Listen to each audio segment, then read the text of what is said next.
The great state of Illinois, a state of small towns, America's richest farmland, and the magnificent city of Chicago.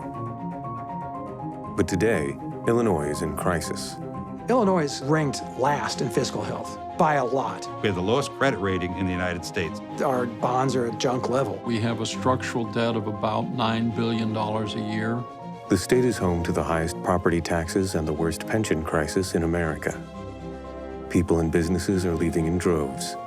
Every other state has addressed these issues, and we still have not. State government is broken. Today, Illinois' budget is a political pawn. This is uncharted territory. Truly, for any state in the union, never has gone a full year without a budget being passed. I think the status quo has failed us. The question remains, are things getting better?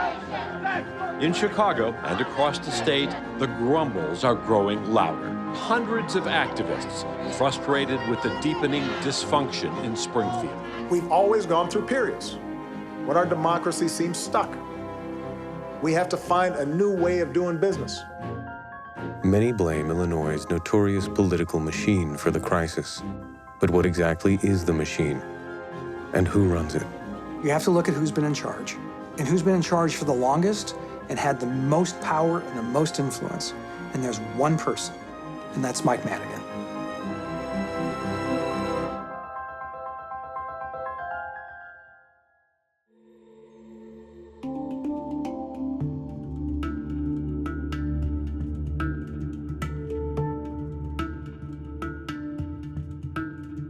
The state of Illinois is known for its unique brand of politics. It's been called the Chicago Way. We have a political machine that is a politics that's run by patronage, favoritism, connections to contracts, and making money for businesses. That has been melded together since 1871 when the machine was first founded. It's a system that's been in place for generations. It's a full contact sport, frankly. When you go up against the machine, you have to be prepared for anything. They'll call you and they'll make death threats. I've known several aldermanic candidates who have reported this to me firsthand. Politics, especially here in Chicago, nothing's changed. Been that way since Al Capone and all those gangsters. If you have machine politics, it creates a system in which corruption is an inevitable side effect. We've had more than 2,000 public officials go to jail. I served with 30-some Chicago aldermen who went to jail. 4 of our governors of the last 9 have gone to jail. I served with 100-some judges and court personnel who went to jail. Chicago is the most corrupt metropolitan region in the country, and Illinois is the 3rd most corrupt state in the country. You can hold Chicago City Council meetings in prison. Illinois politicians come and go, but one man has remained, Mike Madigan. He's been called the King of Illinois and is considered more powerful than the governor. He is the most powerful person in the state, and arguably one of the most powerful politicians that we've seen in our lifetime. Mike Madigan's had a lot of nicknames over the years. Iron Mike, a tyrant, Little Napoleon. I've certainly heard Velvet Hammer. If you think about the term the Velvet Hammer, you know, you're getting crushed without knowing it. Madigan is currently the longest-serving state Speaker of the House in the nation. But despite his reign, many Illinois voters don't know who he is. I don't know. It looks familiar, but I really don't know who he is. Who is he? He looked like a prison warden or something. Some sort of Republican. Madigan's lack of public familiarity is due in part to his measured approach toward the media. We invited Speaker Madigan to join us. He didn't. Speaker Madigan wasn't available. No, we really couldn't get any of them on the record. We did extend an invitation to Michael Madigan to join us. So far, he has declined our offer. Most people don't know who their state reps or state senators are, unless we want you to know who we are when it comes vote time. So that's a part of the 45, 46 years of a Mike Madigan being able to reign so quietly. For those who do know him, there is agreement. Mike Madigan is a no-nonsense Irish Catholic family man who is good to those around him. He is liked very much by both family and friends and immediate associates, and adored by his precinct captains and machine operatives. I think he's a good guy. I do. I think he's a good guy. I'm very admiring of him. He really is a good man. Madigan is actually pretty funny. He's very witty. He has great stories. I respect him for who he is as a person, as a man, and for what he's accomplished. There's not a politician in the history of the country today that isn't interested in accumulating that kind of power. Madigan has been House Speaker for 31 years. State Senator Emil Jones served for 25 of those years. As Democrats, we strongly believe in adequate funding of education and taking care of issues that affect working families. So it's those types of things we accomplished for the state of Illinois. A powerful leader, Madigan also decided the fate of dozens of politicians, including ousted Governor Rod Blagojevich. Incredibly, Madigan won every election in his district since 1970, and by outstanding margins. But then something happened. Something that gave voters a peek behind the curtain of Illinois' political machine. It was the beginning of a revelation that goes beyond party politics, with implications as big as the state itself. The event became known as the Metra Scandal. In the summer of 2013, Alex Clifford, director of Northeast Illinois' commuter rail system, was mysteriously let go. Alex Clifford, the Metra CEO, was let go. He made a number of allegations, among them that some legislators, including House Speaker Michael Madigan, were interfering with the operation of the agency. Now, Clifford said board member Larry Huggins urged him to go along with the Speaker's wishes. He said he'd been contacted by Mr. Madigan, and Mr. Madigan wanted Patrick Ward to get a pay increase, felt he was underpaid. And then he also indicated Mr. Madigan wanted James Hines promoted from a customer service supervisor to a conductor. Again, I told Mr. Huggins I would not do that. If I did that, I felt it would be illegal.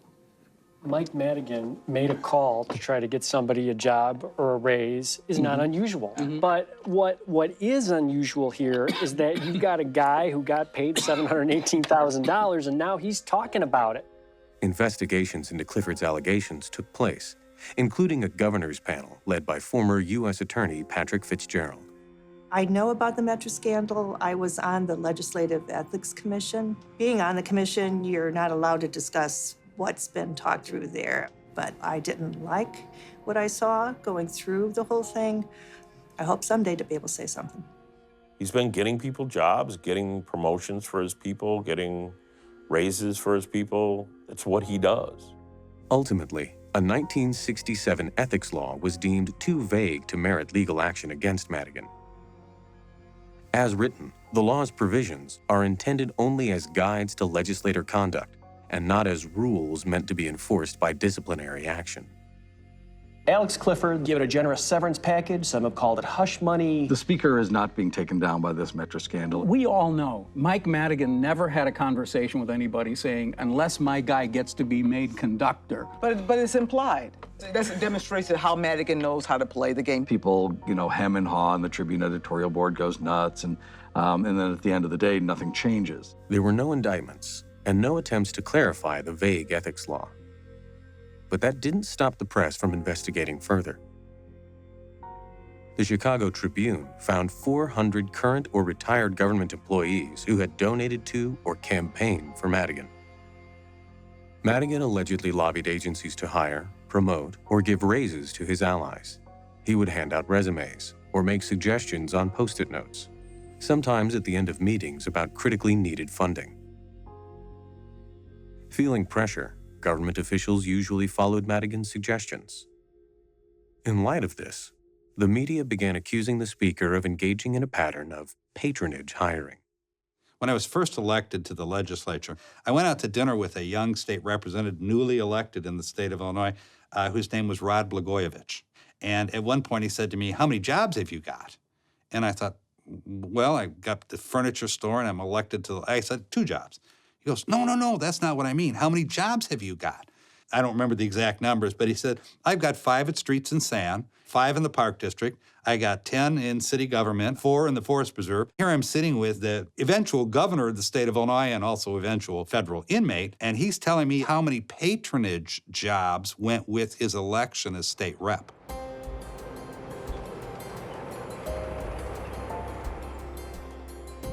In Illinois, since the 1800s, there's been a complex system of patronage hiring, which is the use of state resources to reward individuals for their electoral support.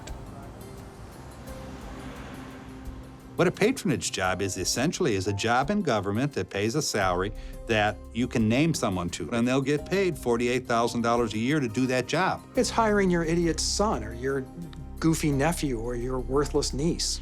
They get paid a salary, they don't work too hard, you know, and your friend or your relative is happy, and they owe you a favor. But that's how they maintain loyalty. You remember who it was who got you there. To get a better picture of how the system works, we tracked down a Madigan patronage worker. For fear of retribution, he asked that his identity be kept anonymous. An actor portrays his words.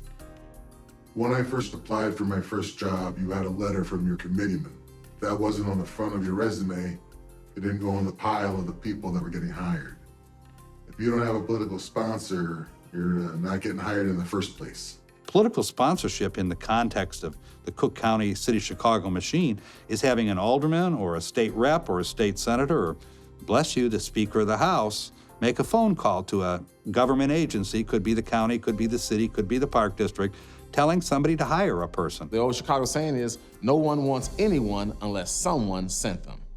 Since you're working a government job, they know what your salary is, and you're expected to turn over usually 8% of your salary. Whether it's cash or ticket sales, whether it's labor or manpower, your job comes with a premium. You have a group of people whose very economic life depends on your patronage. So those people end up as dedicated political supporters because their job depends on keeping their sponsor in office. I mean, this all sounds like fiction, but it's all true. I hear patronage come up all the time. I don't think it phases anyone. It's a part of the system as we know it here in Chicago and the state of Illinois. Patronage hire implies that the person is connected and hence has the job for as long as they want it, whether or not they show up for it or not, whether or not they do it well or do it at all. Promotions don't go to the best qualified candidate, they go to the most connected candidate.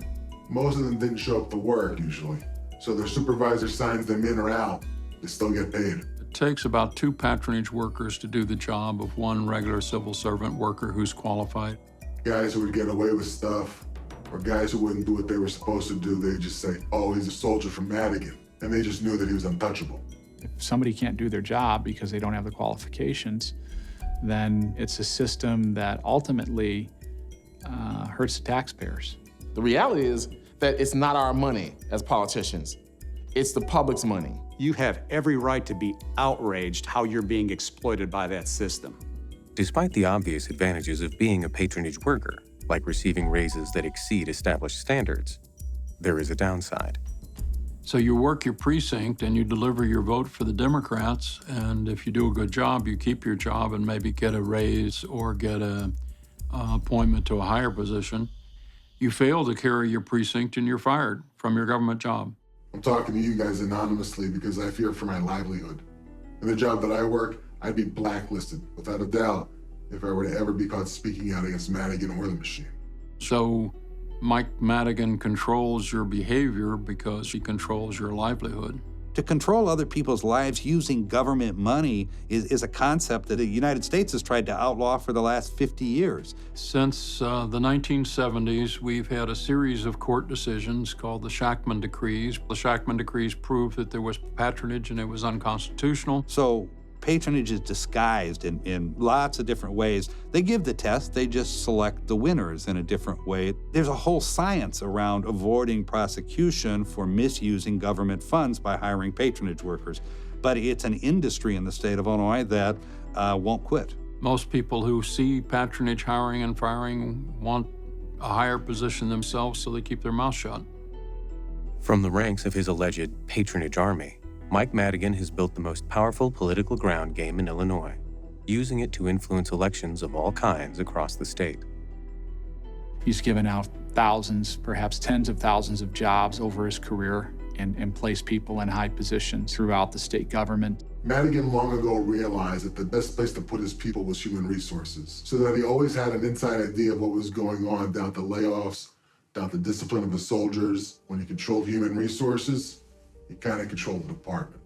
He operates in an environment where he has more power than anybody else. So as a agency director, if the Speaker of the House suggests that you interview a candidate, you're going to take that suggestion seriously because you don't want friction with a guy who can cut your budget or change everything in your agency. People are afraid of him in the sense that they want to protect their job. It's their livelihood. It's kind of this theory of why rock the boat? Why take that chance? In most states, you could go to the Attorney General to take on who's ever politically pressuring you. In Illinois, those solutions aren't really available to well-meaning bureaucrats. The Attorney General of the state of Illinois is Lisa Madigan, who's the daughter of the Speaker of the House. The state's Attorney General Lisa Madigan, the all-powerful House Speaker's daughter. I promise you, it is with humility, purpose, and enthusiasm that I embark on my 4th term.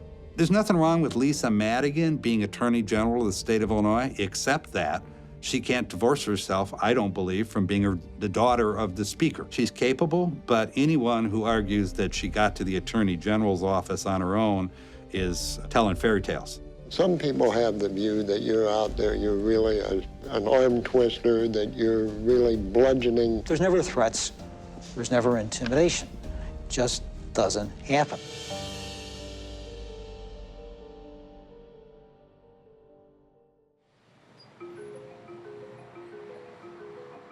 Five Chicago mayors were born on the city's south side. Ex-Mayor Daley, if you want to meet him in person, you could just walk around the neighborhood and he'll swing by. Some say it is the birthplace of Illinois' political machine. Madigan himself was born here on April 19, 1942. Mike Madigan is from Chicago, went to St. Ignatius High School. He went to Notre Dame undergrad. Probably his biggest mentor, as he would say, was Mayor Daley, the elder.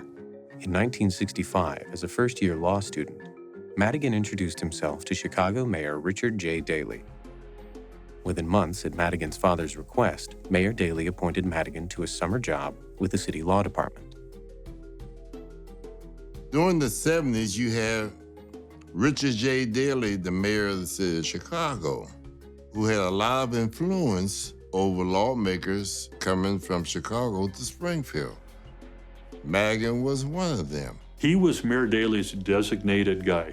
Mike Madigan's dad had been a Chicago machine guy in the 13th Ward, and so Madigan was the new point man. He came up in a Chicago ward organization as a child. His father was a member of the 13th Ward Democratic organization. He runs that ward organization still today. It is the central nexus of his power in Illinois. In 1970, he was elected representative of the 22nd District of Illinois, which contains the 13th Ward. It's the seat he's held for 46 years. I met him for the first time in 1975. You quickly understood that he was a loyal Chicagoan and Chicago supporter and believed strongly in the politics and the procedures and policies of the city of Chicago under Mayor Daley. He learned many of his techniques from Daley: total control, the use of the patronage army. That's probably the most important single figure politically as a mentor. Madigan listened, learned, and shot up through the House ranks. And then, with the U.S. Census in 1980, came an opportunity. It was 1980 when you're drawing the map again. The person that would be in charge of the redistricting would have been Mike Madigan on behalf of the Democrats.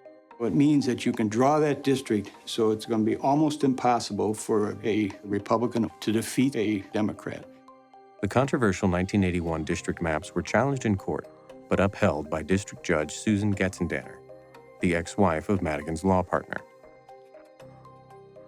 Madigan's role in the House Democrats' victory over Republicans did not go unnoticed. Madigan drew the map. So all those Democrats owed him a favor because he drew the map they wanted. So they elected him Speaker of the House. I become the Speaker because I'm the Democratic candidate for the office of Speaker. Therefore, I feel that I should act as a political party activist in terms of what I do in the legislature. Politics is a craft like being a carpenter or a plumber. You have to understand how to win elections, and you have to understand how to win votes. Mike Madigan has mastered all of those things. He is like a chess master, able to think 3 or 4 moves in advance. Think about the most focused person that you've ever met in your life that is laser-driven to accomplish a result. That's Mike Madigan. When he finds something that works, he doesn't change it. So he used to eat at 7 p.m., and he would go to one restaurant, and he would sit at one table, not 7:15, not 6:45. He has an apple every day for lunch. He'll be sitting there with the apple on the plate and a knife. And he cuts it methodically into pieces and eats the apple. And I always have it in my cartoons. Mike Madigan does not suffer fools, spends very little time talking with lobbyists or members. You can look all day for his Facebook page. It does not exist. He's been known not to use email and not to have his cell phone. It's somewhat, in today's environment, wise, because now you don't have a trail to trace. Mike Madigan does not tweet. He doesn't play politics with his mouth. Playing politics with your mouth is the sign of the powerless. He plays politics with his map. All of the district lines have been drawn for political purposes. He knows every single voter in his district by name, and he knows what job his constituent has at the CTA or McCormick Place or the City of Chicago or County of Cook or State of Illinois. They do not honor community. They are ways to guarantee that the Democrats will have a majority in both the House and the Senate. Madigan's skills as Speaker are not in dispute. He's famous for his thoroughness and attention to detail. Legend has it he reads every line of the state's $34 billion budget. True or not, one thing is for sure: no bill gets passed without his blessing. I decided years ago that I wanted to be a strong legislative leader, an active legislative leader. There have been others in the history of the legislature that took a different view.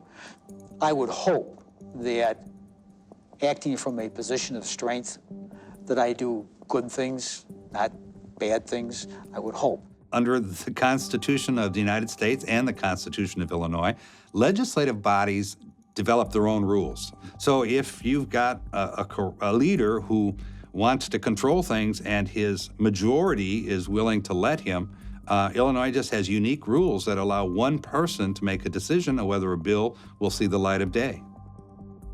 What is controlled by the Speaker is basically what bills get into rules and then where they get assigned. How one passes legislation is the first thing you draft it, you get a bill number. And then that bill number has to be assigned into a committee for a hearing. And how a bill is assigned into a committee, it goes into a committee called Rules, and then Rules makes the assignment. The Rules Committee is a catch-all committee. Typically, in most states, they're service committees. They're traffic cops to make sure bills go to the right place for the right consideration. In Illinois, it's where ideas that the Speaker and the Senate President don't like go to die. A lot of important reforms have died because the Speaker didn't want to see them move forward.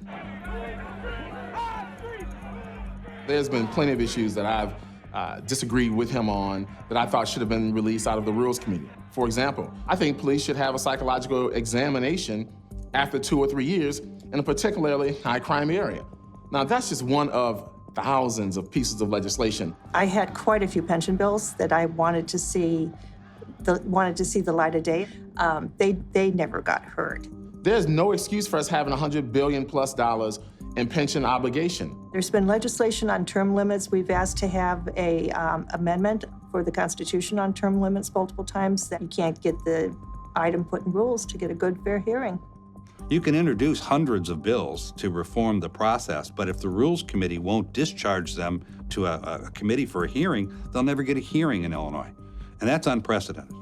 In the 99th General Assembly alone, nearly 100 property tax reform bills were killed in the Rules Committee. Bills on redistricting also met the same fate.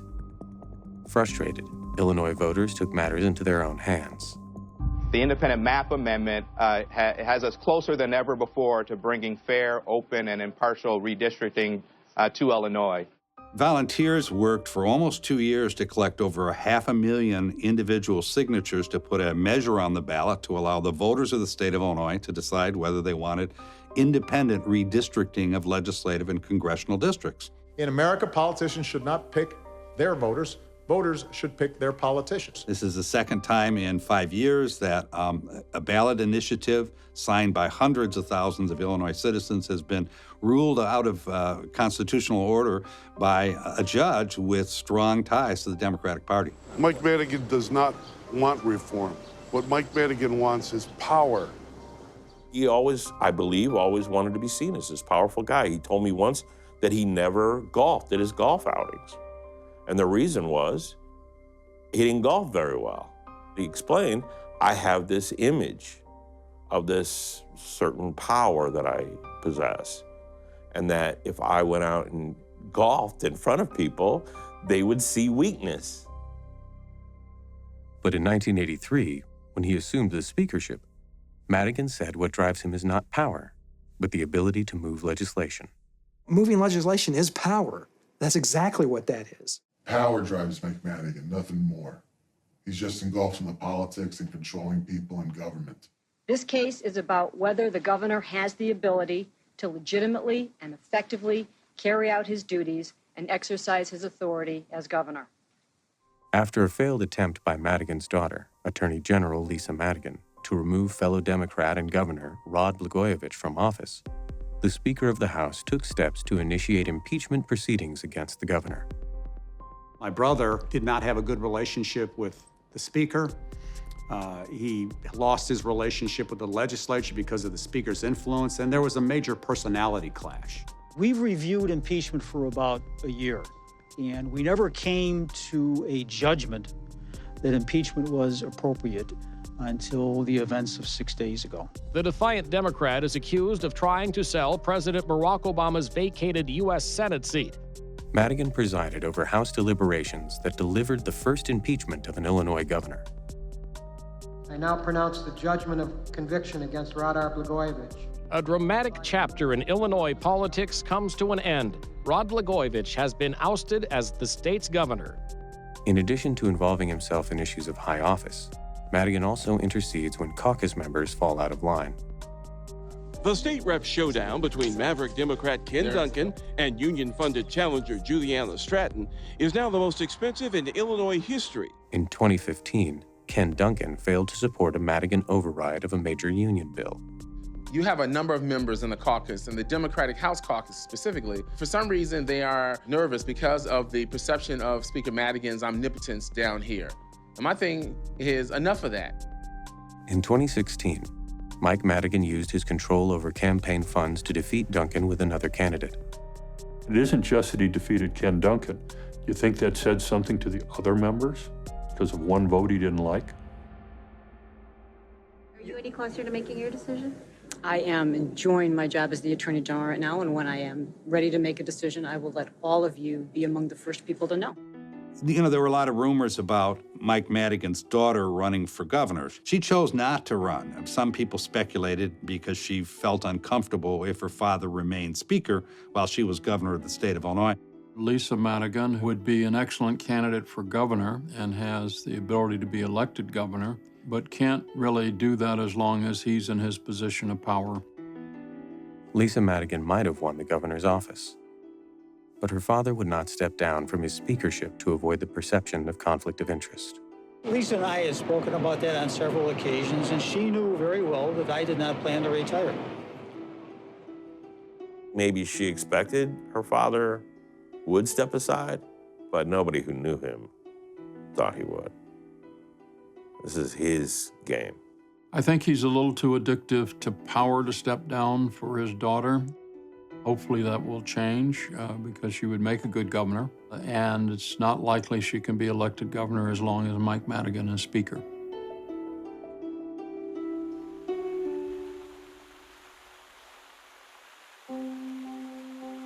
As Michael Madigan enters his 70s, a lot of people wonder why he's not ready to retire, and I would have to wonder as well. Why he's not willing to push back from the table, I don't know. Has he accomplished what he wants to accomplish? He is very, very influential and probably will be in that position as long as he wants, unless we have a change in voting patterns in the state of Illinois. Mike Madigan will be Speaker of the House until he dies, or he quits. Nobody will ever beat him. Speaker, as you just mentioned, 42 years. Do you think you have another decade in you? That's just the beginning.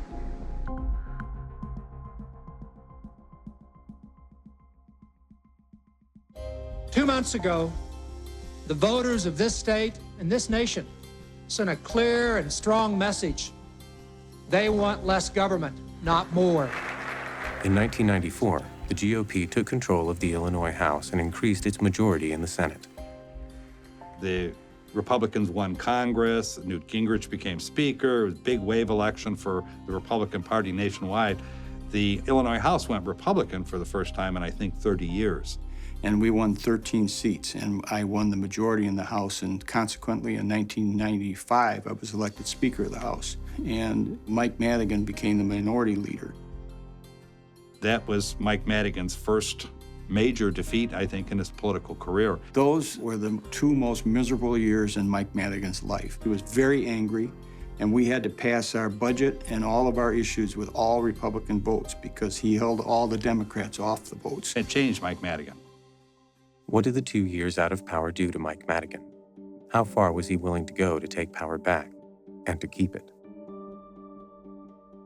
On the eve of Lee Daniels taking power, Mike Madigan would not leave the Speaker's office until 3 a.m.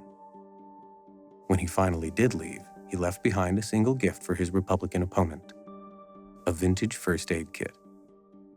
It was classic Madigan, a humorous allusion to the bitter fight ahead. When the Republicans won the House, there was kind of a repressed business and Republican agenda that people were anxious to pass while they could. And it was various legislation, whether it's property tax relief, workers' comp, with tort reform, reform of frivolous lawsuits, paying the backlog of bills, which is $1 billion. There was desire to reform unemployment insurance and make Illinois more like the other surrounding states so that we could be competitive. All this had been opposed by Madigan and his allies in organized labor. Those were issues that we felt important about, and we had to pass all those with all Republican votes. We fought like cats and dogs. We fought hard. We fought what we believed in. There were times if he was close to me in the House, he would have hit me. And by the way, I'd have hit him, too. Republicans targeted another issue that Madigan was himself invested in: the state's property tax system. Property taxes in Illinois are the highest in the nation.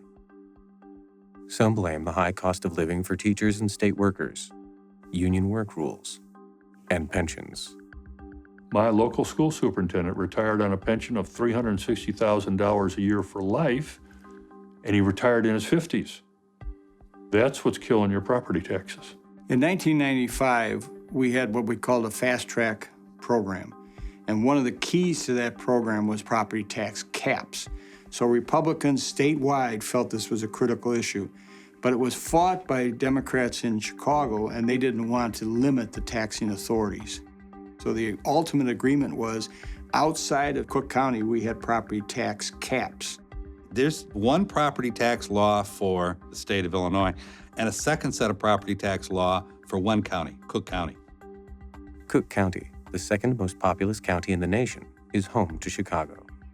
We have a complex property tax system in most of the state. In Cook County, it's Byzantine. Because of the complexities of the law, businesses that wish to successfully appeal their property tax estimates must hire a law firm. The way it works, they will always grossly overassess a business. You own an office building, you own a small, they will always be way overassessed. So then you know you have to go to a politically connected lawyer.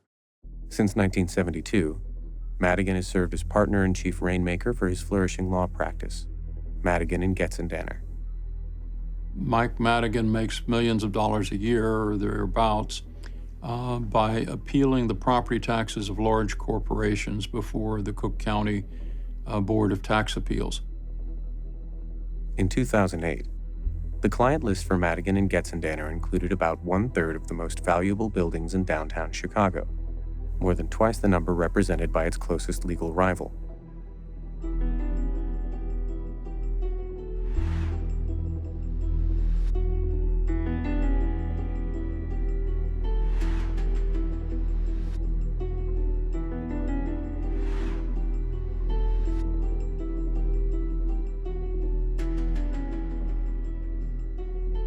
The irony of it is they appeal property taxes to Joe Barrios, who was the head of the Cook County Democratic Party, who was installed by Mike Madigan. Joseph Barrios is an old-style machine politician. He is assessor. He is a very powerful figure that works by the old rules. He's hired, I believe as of today, 10 family members and very, very good paying jobs in his office.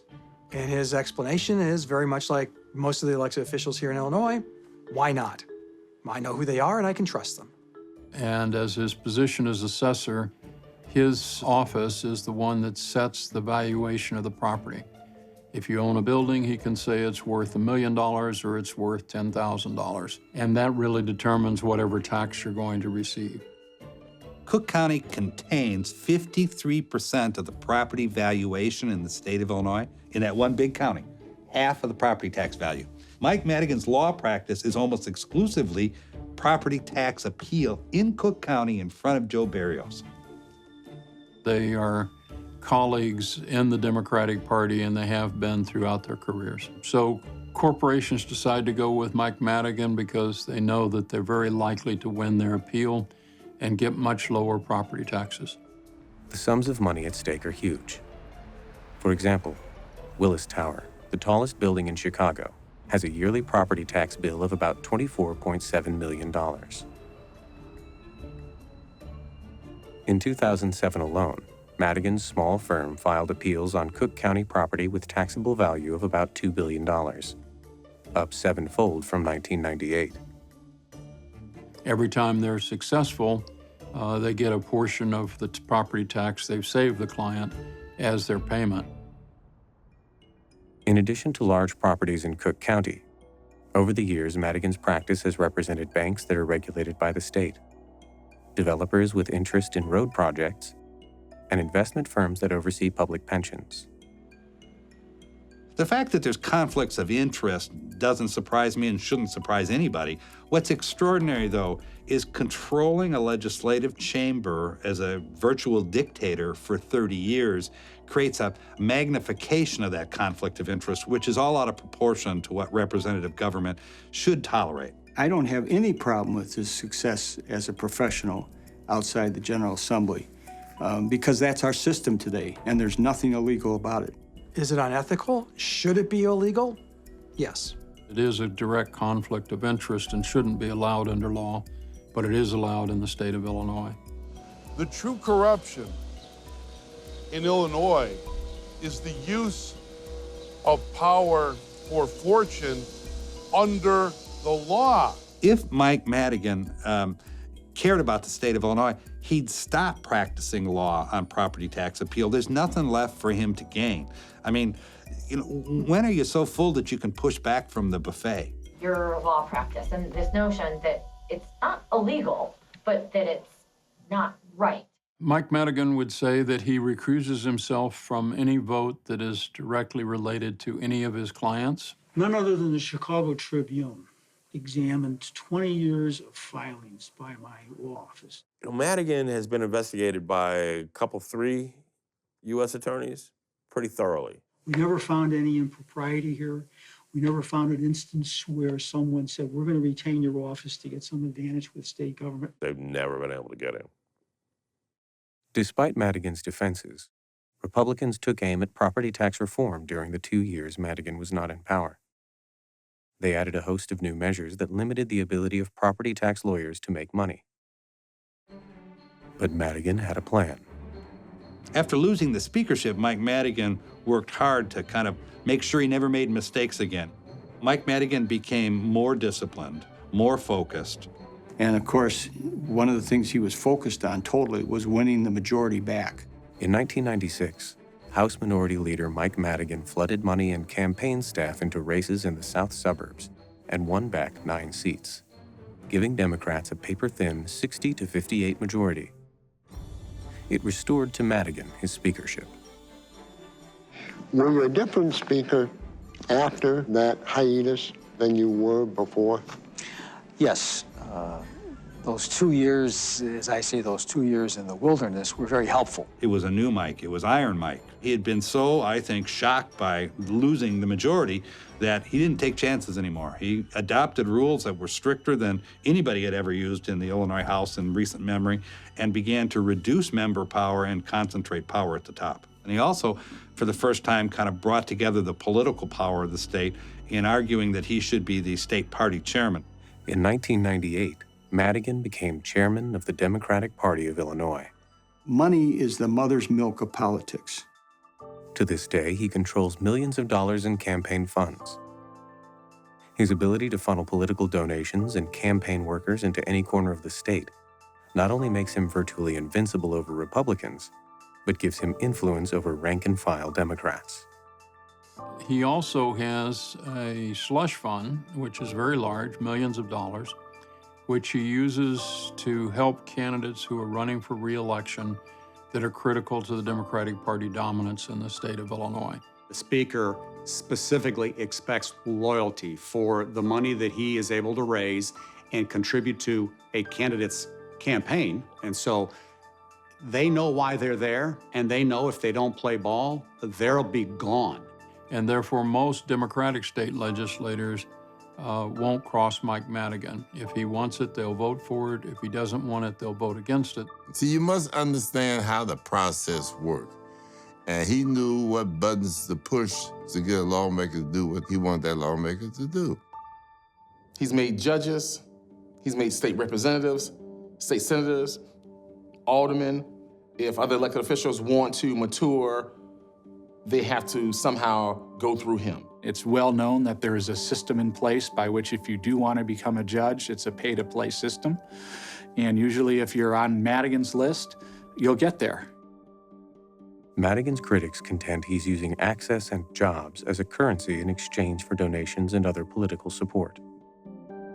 In a 1986 interview with Chicago Magazine, Madigan conceded he is more likely to return phone calls from campaign contributors than non-contributors. When you're in elective office, you have a responsibility to be responsive to the people that call you. But for a presiding officer to make it a policy or to make it clear that he's more likely to return the call of a contributor than a non-contributor is the beginning of extortion in the electoral process. Both parties are part of the problem when we give one person that level of authority. And he is a person who has been able to create an institution that revolves around him and what it is that he wants to get accomplished at any given time.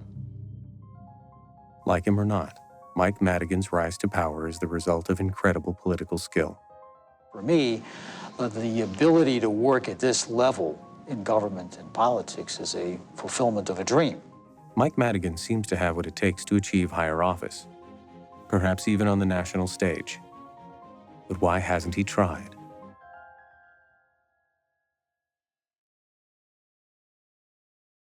Why hasn't Mike Madigan run for higher office? Why should he? He runs the state.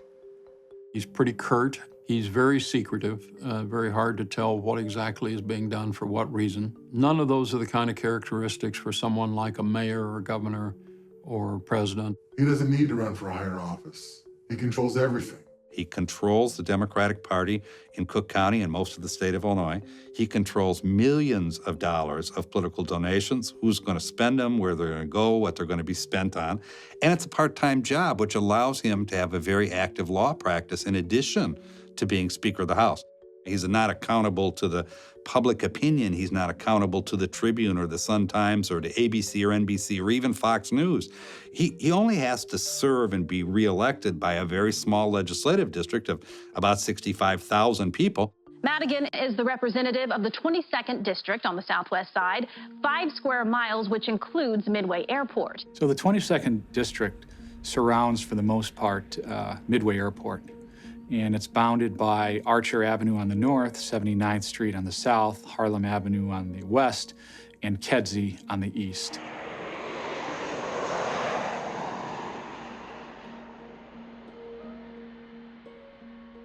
And is primarily Hispanic. We have about 73% Hispanic. He controls and continues to win in a district that's predominantly Hispanic because he controls the jobs.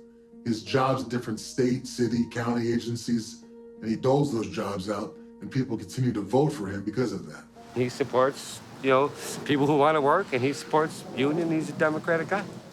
Mike Madigan is popular in the 22nd District, sometimes winning elections by margins of 75%. But his poll numbers statewide tell a different story. I think his approval rating, depending on the polls, between 12 and 15, 16, 17%. It's horrible, but he doesn't get elected statewide, Madigan. Madigan gets elected in one district, and those people in that district are taken care of. Everybody gets a garbage can. Everyone wants a tree, they get a tree. The streets are spotless. Crime's almost non-existent. He got like $30, $35 million to build a brand new school. He takes care of you. You want your street plowed? You want your garbage picked up? You want your property taxes to go up 20% in 1 year, every year? You get rid of Mike Madigan and your district's gonna get the shaft. I like Mike. Mike's a good guy, so. And then he's for the area. I live about 6 blocks from him. He was at the park on Tuesday. He's there with his wife and his daughters. Lisa's there, and they're just like everyday people. I mean, you can't believe you're talking with royalty. Madigan has won 20 elections consecutively. Mike Madigan will never be defeated in his district. Now to campaign 2016 and the push to unseat arguably the most powerful politician in Illinois. The first-time candidate taking on the most powerful politician in the Democratic primary. Jason Gonzalez is challenging Illinois House Speaker Michael Madigan. I ran in the 2016 primary as a Democrat against Michael Madigan, Speaker of the House. His name is Jason Gonzalez. He's a 41-year-old first-time candidate from the southwest side of Chicago. I'm Jason Gonzalez. I'm running for state representative here. So I live in the 22nd District, and that's where I consider home and where I invest a considerable amount of my time. I had problems when I was a juvenile. I came from a dysfunctional home. I had problems in school. I dropped out when I was 16, and I used, stolen credit cards at shopping malls, and I got in trouble. And since that time, I turned my life around. I graduated from Harvard. I graduated from MIT with 2 master's degrees. I ran for state rep because, I felt tremendously blessed in my life, and I've wanted to give something back. And also, this is, we believe, his first major primary challenge, Madigan's, since about 1975. That's a long time. This last election, he knew that someone was going to run against him in his district. And so this person waits until the last moment to go into the registrar's office and file the paperwork. The second this person plops down their petitions, 2 other guys who are waiting in the room run up and plop down their petitions as well. I was trying to go under the radar to the point where he wouldn't put in 2 candidates. Maybe he wouldn't see me get signatures, and then therefore just be he and I on the ballot. But that didn't work. Unfortunately, Speaker Madigan had somebody there waiting for me and watching all the filings come in. All of a sudden, there's now 4 people on the ballot. Try as we might, we haven't been able to find any evidence of an active campaign of Barboza or Rodriguez. No websites, no campaign headquarters. Election board records show an address on West 68th Street, where this Madigan sign was in the yard. At Barboza's house, his wife answered and called his campaign overwhelming. You know there are people who don't think he's really a candidate, Yes, right? Yes, I do. Is he really a candidate? I believe he is. Gonzalez says Madigan is trying to split the Hispanic vote to ensure his own reelection. Many people in my district feel that it's time for a change. Speaker Madigan has been in 45 years. Madigan doesn't like to just beat you. He likes to destroy you completely. At the height of the primary, Mike Madigan portrayed Jason Gonzalez as a felon in broadcast ads and circulated flyers, despite the fact Gonzalez had been pardoned for the crimes of his youth. I mean, every day you go to your mailbox, there'd be something in there about Gonzalez, every day. Madigan did not have to run those ads, which were really tough, but he did anyway, because when you go to his block and you fight him on his own block, then he will come at you with everything he's got, and they're gonna embarrass you out of the district. You won't be able to live there anymore. You're running for a public office to serve the public, and you have a criminal background? It's crazy. He made me look like basically I was, a threat and danger to the community, like I am a hardened criminal. He defeated him handily, as every major political observer knew what would happen. He got about 28% of the vote, which was pretty good for running against the most powerful man in Illinois and the most entrenched politician that our nation has ever seen. He spent $2.5 million trying to destroy me. He wanted to scare me to the point where I'd never come back. You know, I'm a fighter, so he's gonna have to deal with me one way or another.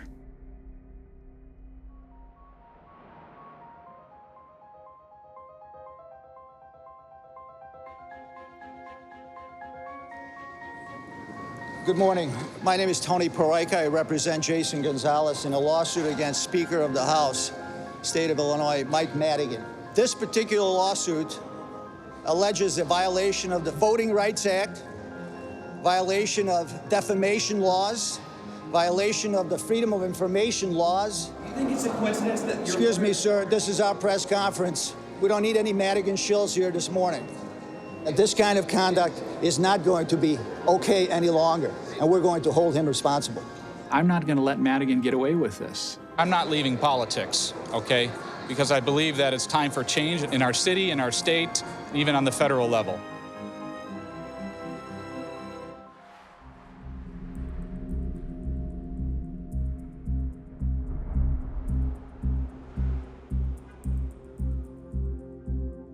Taxes are skyrocketing, crime skyrocketing, jobs are exiting by the thousands. Nobody's doing anything to fix it. I'm 20 years old, born into that corruption. I don't like seeing it stay there. It's time for change. I lived here my entire life. For the first time in my life, about 3 months ago, I started thinking about moving out of the city of Chicago.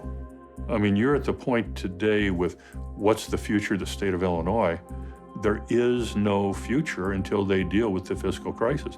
I mean, the jobs leaving, the people leaving. And we're dealing with problems right now in the state of Illinois that are created by Democrats and Republicans alike.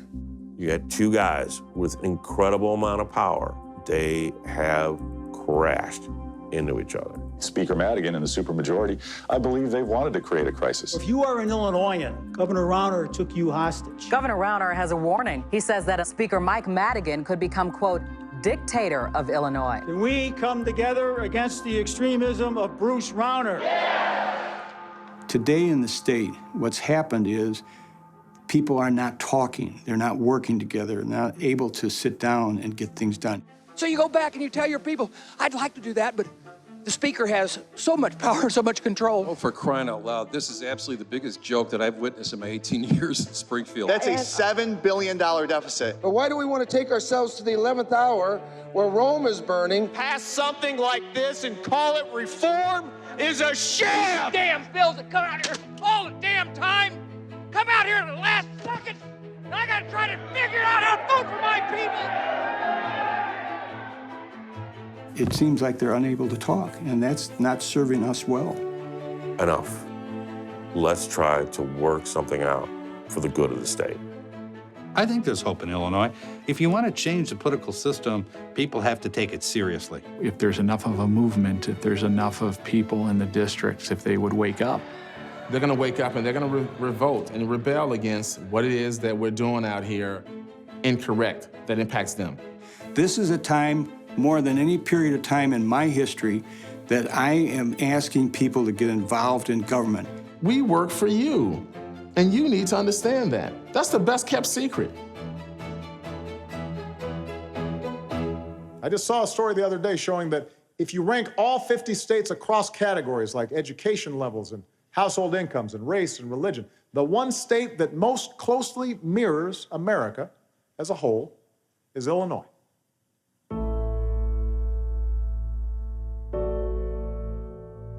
A state of small towns and rich farmland and the world's greatest city.